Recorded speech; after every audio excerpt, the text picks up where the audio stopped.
పిల్లలైనా, పెద్దవాళ్ళైనా చాలా ఇష్టంగా తినే పప్పు చెకోడీలను ఎలా చేసుకోవాలనేది చూపిస్తున్నాను.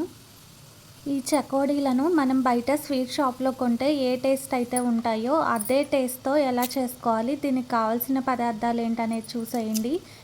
ఈ చెకోడీలు క్రిస్పీగా, బోలుగా చాలా టేస్టీగా ఉంటాయి. వీడియోనెక్కడ స్కిప్ చేయకుండా చివరి వరకు చూసేయండి.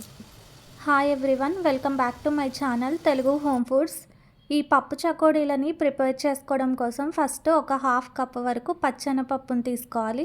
ఇప్పుడు ఇది ఒక గిన్నెలోకి వేసుకొని అది మునిగే వరకు వాటర్ని వేసి ఈ పప్పుని ఒక 30 to 40 మినిట్స్ వరకు నాననివ్వాలి. ఇది నానిన తర్వాత వాటర్లో నుంచి తీసేసి ఒక టిష్యూ పేపర్ మీద వేసుకోవాలి.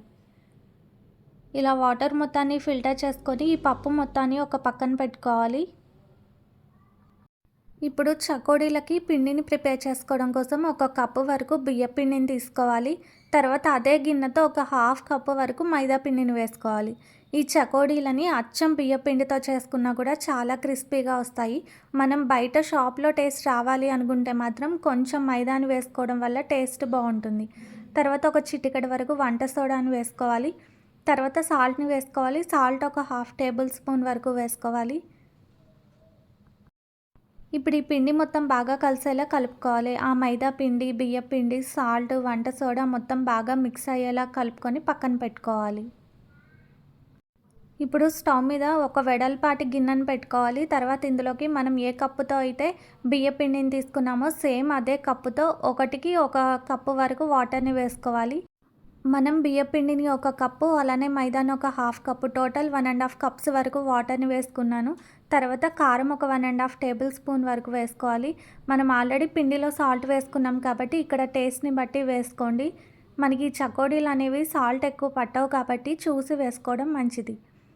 ఇప్పుడు ఇందులోకి ఒక చిటికెడ వరకు ఫుడ్ కలర్ని యాడ్ చేస్తున్నాను. ఈ ఫుడ్ కలర్ అనేది ఆప్షనల్ అండి, నచ్చిన వాళ్ళు వేసుకోండి, లేదంటే స్కిప్ చేసేయచ్చు.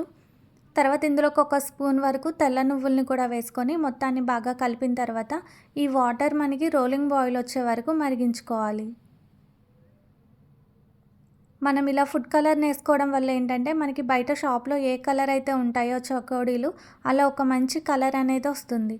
ఇప్పుడు ఇందులోకి వాటర్ మరుగుతున్నప్పుడు మనం ముందుగా కలిపి పెట్టుకున్న పిండి మొత్తాన్ని వేసేసి స్టవ్ ఆఫ్ చేసుకొని ఇదంతా బాగా కలిసేలా కలుపుకొని మూతను పెట్టేసి ఈ పిండి మొత్తాన్ని ఒక 10 to 15 మినిట్స్ వరకు అలా ఉంచేయాలి.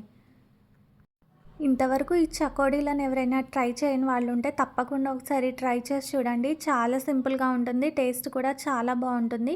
ఒక 15 మినిట్స్ తర్వాత ఇది కొంచెం గోరువెచ్చగా ఉండగానే మనం ఈ పిండిని బాగా మిక్స్ చేసుకోవాలి. నేనైతే ఇక్కడ ఒక 2 స్పూన్స్ వరకు ఆయిల్ని వేస్తున్నాను. ఇప్పుడు ఈ ఆయిల్ వేసుకున్న తర్వాత ఈ పిండి మొత్తాన్ని సాఫ్ట్గా మిక్స్ చేసుకోవాలి.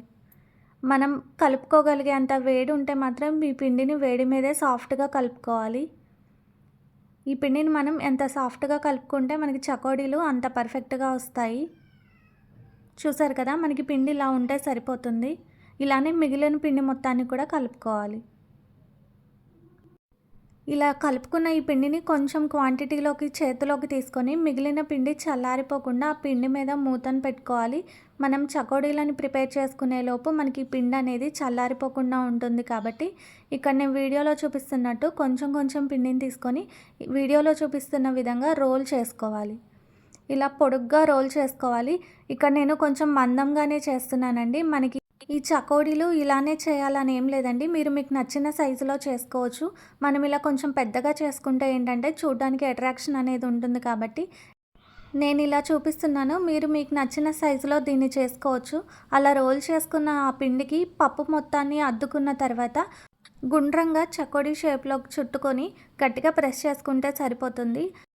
ఇదే విధంగా ఇంకో చకోడీని ఎలా ప్రిపేర్ చేసుకోవాలనేది చూపిస్తున్నాను. మళ్ళీ కొంచెం పిండిని తీసుకొని ఇక్కడ వీడియోలో చూపిస్తున్న విధంగా పొడుగ్గా రోల్ చేసుకోవాలి. ఇలా ప్రిపేర్ చేసుకున్న దానికి కొంచెం పప్పును వేసుకొని ఈ పప్పు మొత్తాన్ని కూడా రోల్ చేసుకోవడం వల్ల మనకి ఈ పప్పు అనేది ఆ పిండికి గట్టిగా పడుతుంది. మరీ మందంగా గట్టిగా ప్రెస్ చేయకూడదండి, లైట్గా ప్రెస్ చేసుకుంటే మనకి ఈ పప్పు అనేది ఊరికనే అతుక్కుపోతుంది. ఇప్పుడు దీన్ని మనం చకోడీ షేప్లోకి గుండ్రంగా చుట్టుకొని చివరి ఎడ్జెస్ని క్లోజ్ చేసుకుంటే సరిపోతుంది. ఇలానే మనం ప్రిపేర్ చేసుకున్న పిండి మొత్తాన్ని చకోడీల్లా ప్రిపేర్ చేసుకొని ప్లేట్లోకి తీసుకోవాలి. చకోడీలనేవి ప్రిపేర్ అయిపోయాయి కాబట్టి ఇప్పుడు మనం వీటిని డీప్ ఫ్రై చేసుకుందాం. దానికోసం స్టవ్ మీద కళాయిని పెట్టి ఆయిల్ వేసుకోవాలి.